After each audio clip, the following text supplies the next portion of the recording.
Jammu Kashmir high court bar association ने Jammu district court complex में राजौरी दहशतगर्द हमले की मजम्मत की है। बार एसोसिएशन के सेक्रेटरी परवेज सिंह सलारिया ने इस हमले का सख्त जवाब देने पर जोर दिया है। उन्होंने सरहद पार एक बार फिर सर्जिकल स्ट्राइक करके टेरर फैक्ट्रीज को तबाह करने की जरूरत जाहिर की। उन्होंने कहा कि सारा मुल्क आज शहीदों के अहले खाना के साथ है। उन्होंने हुकूमत से शहीदों के अहले खाना से हर मुमकिन मदद करने की अपील की है। ने कल कायराना हरकत की है, हम उसका कड़े जोर से निंदा करते हैं और कंडेम्ड करते हैं ऐसे अटैक को, जिससे पाकिस्तान हमारे देश की यूनिटी और इंटीग्रिटी तोड़ने की कोशिश कर रहा है। हम एज ए सिटीजन और एज एन इंडियन आर्मी जो हमारी है, उनका हम मुंह तोड़ जवाब देंगे और उनके इरादों पे उनको हम कामयाब नहीं होने देंगे। हम तो सरकार से ये भी रिक्वेस्ट करेंगे कि इस चीज को खत्म करने के लिए अगर अब एक और सर्जिकल स्ट्राइक भी करनी पड़े तो वो कड़े, पूरा देश उनके साथ खड़ा है, हमारी आर्मी उनके साथ खड़ी है। जो लोग शहीद हुए हैं, जो इंडियन सोल्जर शहीद हुए हैं, हमारा पूरा इंडिया उनके फैमिली के साथ कंधे से कंधा मिला के खड़ा है और उनकी शहादत कभी भी वेस्ट नहीं जाएगी। हमें प्राउड है इंडियन आर्मी पे, जो पाकिस्तान के इन इरादों को सफल नहीं होने दे रहे हैं। पाकिस्तान की अगर आप अपनी कंडीशन देखोगे, इस टाइम पे वो पूरे वर्ल्ड में एक कमजोर सी कंट्री बन के रह गया है। अब इसी तरीके से वो अपने जो फायदे हैं वो कामयाब करने की कोशिश कर रहे हैं कि हमारे यहाँ पे क्रॉस बॉर्डर टेररिज्म को भेज के हमारे देश की यूनिटी को तोड़ने की कोशिश कर रहे हैं, बट इस तरीके से हम उनको कामयाब नहीं होने देंगे। श्रीनगर के अली कदर इलाके में एक 55 साला खातून की उस वक्त मौत हो गई जब वो अपने बावर्ची खाने में रखे हुए हीटिंग डिवाइस की वजह से शॉर्ट सर्किट वहां हो गया। शॉर्ट सर्किट की वजह से 3 मंजिला मकान को नुकसान पहुंचा। फायर और इमरजेंसी महकमे के एहलकारों ने भीड़ भाड़ वाले इलाके में आग को फैलने से रोक दिया। पड़ोसियों ने बताया कि खातून, जिसकी शनाख्त नफीसा के नाम से हुई है, वो घर के किचन के अंदर थी जब हीटिंग डिवाइस में आग लग गई, जिसके नतीजे में खातून की मौके पर ही मौत हो गई।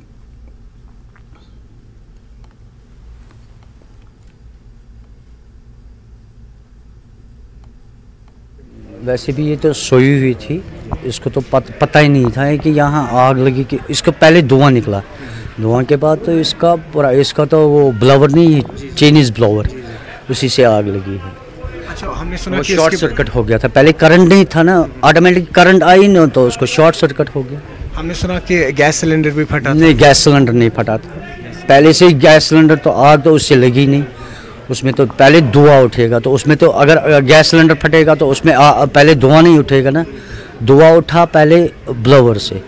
उसके बाद जो बिस्तर उसको लगा हुआ था, कम्बल में ही आग पकड़ी। वो वैसे भी वो स्पॉन्ज का कम्बल होता है, वो डबल बेड का, उसी ने आग पकड़ा। वो तो पेट्रोल जैसा है ना कम्बल, उसी ने आग पकड़ी है। आग का हादसा आज कितने बजे पेश आया? ये सुबह मॉर्निंग में पेश आया। अच्छा, ये बताएं, कोई जान गई इसमें? इसमें हमारी एक फ्रेंड, जो मेरा फ्रेंड का हाउस है, तो उनकी वालिदा इनमें फोत हो गई। तो कोई वजह पता लगी आपको आग की क्या थी? कैसे कुछ कह रहे शॉर्ट सर्किट की, गैस की वजह से, अभी कुछ नहीं पता। और फायर सर्विस या बाकी इंतजामिया है वो टाइम पे पहुंचे? फायर सर्विस टाइम पे आया है, तो उन्होंने बहुत अच्छा काम किया, वो विदिन 5 मिनट्स आए हैं। जिला पुलवामा के चक बद्रीनाथ इलाके का आग मुतासिर कुनबा सरकारी इमदाद से महरूम होने के सबब खुले आसमान के नीचे जिंदगी बसर करने पर मजबूर हो गया है।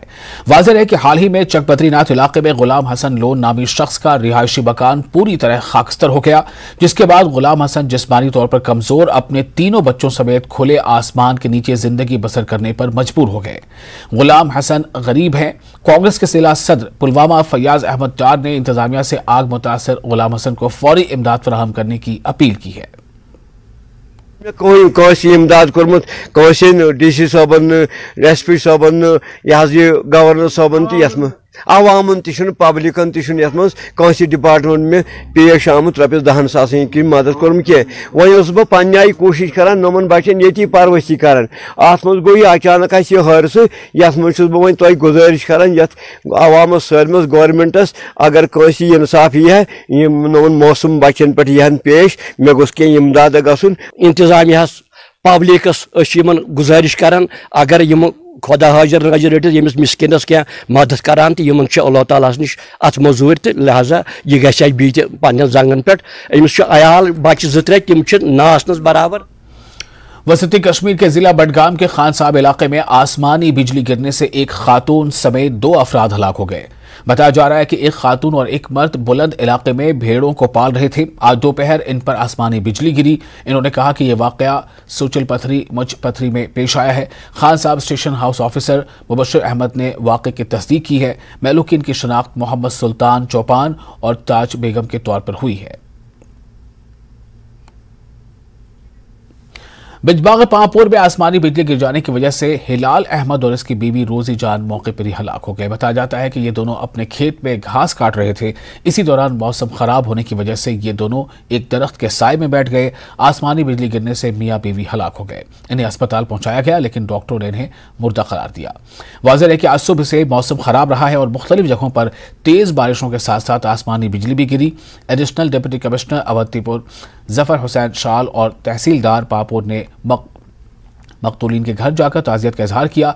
एडीसी ने कुंभा को सरकारी मदद फराहम करने की यकीन दहानी कराई है। रूद लोग सारी खत पन घर मज थोड़ा दूर पन कुलिस तल अचानक त्रह गुजरे बिचार दशवनी अमे तमें सतन घरों में सारी तम बज गो कम टाइम खानस बिचार गरीब वारिया गरीब। कोई 4:20 के करीब हम ऑफिस में ही थे तो कहा कि कुछ ये हुई है, ARO में कुछ कैजुअलिटीज आई हैं। जब हम दौड़े तो वहाँ हमने देखा कि 2 डेड बॉडीज पड़ी हैं। एक कपल था, मेल हिलाल अहमद और उनकी मिसेस रोजी जान। तो आफ्टर वेरिफिकेशन ये पता चला कि अभी जो लाइटनिंग हुई है, थंडरस्टॉर्म हुआ है, ये कुछ अपनी ज़मीन में कुछ खेती कर रहे थे तो वो इनको स्ट्राइक हो गई, जिस वजह से इनकी ऑन द स्पॉट डेथ हो गई। हमारे ARO में उनको ब्रॉड डेड लाया गया। हमने कोशिश की थी कि उनको रिवाइव की जाए, but it was not possible. तो अब हमने उनको अपने लवाहिकीन के हवाले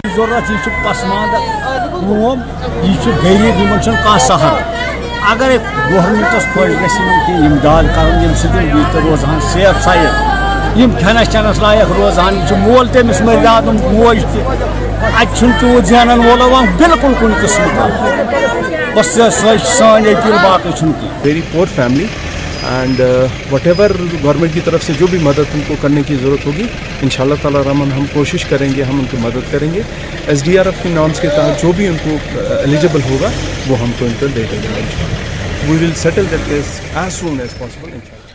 मेंढर सब डिवीजन के कई इलाकों में बारिश और जालाबारी से गंदम की फसलें, फल और सब्जियां तबाह हो गई हैं। 1 घंटे से जायद जालाबारी हुई। मुतासरा किसानों ने मुख्तलिफ इलाकों में शदीद जालाबारी की वजह से फसलों को हुए नुकसानात का जायजा लेने और मुआवजा फराहम करने की इंतजामिया से अपील की है।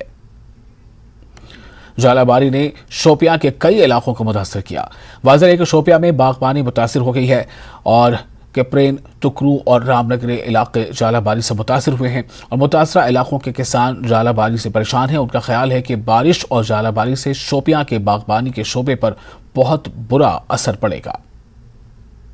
की वजह से जिला शोपियान के मेवा जात पे काफी असर पड़ चुका है, क्योंकि अगर आज की बात करेंगे तो कई इलाकों में यानी कापरन के इलाकों में जालाबारी बहुत ज्यादा हुई है, जिसकी वजह से मेवा जात पे काफी असर पड़ा हुआ है। अगर पिछले साल की बात करेंगे तो उस वक्त भी सालाबारी की वजह से यहाँ पे काफी नुकसान उठाना पड़ा। आज सालाबारी की वजह से और लगातार बारिशों की वजह से यहाँ के किसान काफी परेशान है। और जम्मू कश्मीर के ज्यादातर इलाकों में अगले 72 घंटों के दौरान बारिश हो सकती है। मौसमी तब्दीली की वजह से दिन के दर्जे हरारत में नुमाया कमी मुतवक्किल है। श्रीनगर के महकमे मौसमियात के अफसर ब्रह्मपाल ने न्यूज़ 18 से बात की। उन्होंने कहा कि जम्मू, सांबा और कठुआ के अजला में कम से कम बारिश हो सकती है। जम्मू कश्मीर के कुछ इलाकों में तेज बारिशों की वजह से बाज इलाकों में सैलाब का इम्कान हो सकता है। बाज इलाकों में जालाबारी और तेज हवाएं भी हो सकती हैं, जो मुमकिना तौर पर फसलों को नुकसान पहुंचा सकती हैं। 9 मई तक मौसम खराब रह सकता है। फोरकास्ट ये हुई कि 6 से लेकर 8 तक मौसम खराब रहेगा। ऐसा ही हो रहा है। कश्मीर वैली में मैनी प्लेसेस पे रेनफॉल और थंडरस्टॉर्म हो रही है। लाइट टू मॉडरेट रेनफॉल आगे भी 8 तक होती रहेगी, इवन के 9 मॉर्निंग तक होगी। जम्मू साइड में हमने मैनी प्लेसेस पे रखा हुआ है, वहाँ light and big thunder shower होगी और हाई रिचेस पे स्नोफॉल होने के चांसेस हैं। लैंडस्लाइड के लिए देखो, जो कश्मीर वैली में है, नेशनल हाईवे पे लैंडस्लाइड होने के चांसेस ज़्यादा होते हैं, क्योंकि रेनफॉल लाइट टू मॉडरेट होगी और स्नोफॉल जो हाई दिलचस्प होगी, जो भी सफ़र करने वाले वाई वैन हैं उनको गुजारिश की जाती है कि ट्रैफिक के मुताबिक ही चलें, उनकी इन्फॉर्मेशन के मुताबिक ही चलें। फार्मेट यही है कि 9 मॉर्निंग तक, 6 से लेकर 9 मॉर्निंग तक बागवानी जो बाई हैं वो कोई भी स्प्रे वगैरह ना करें। 9 आफ्टरनून के बाद मौसम खुश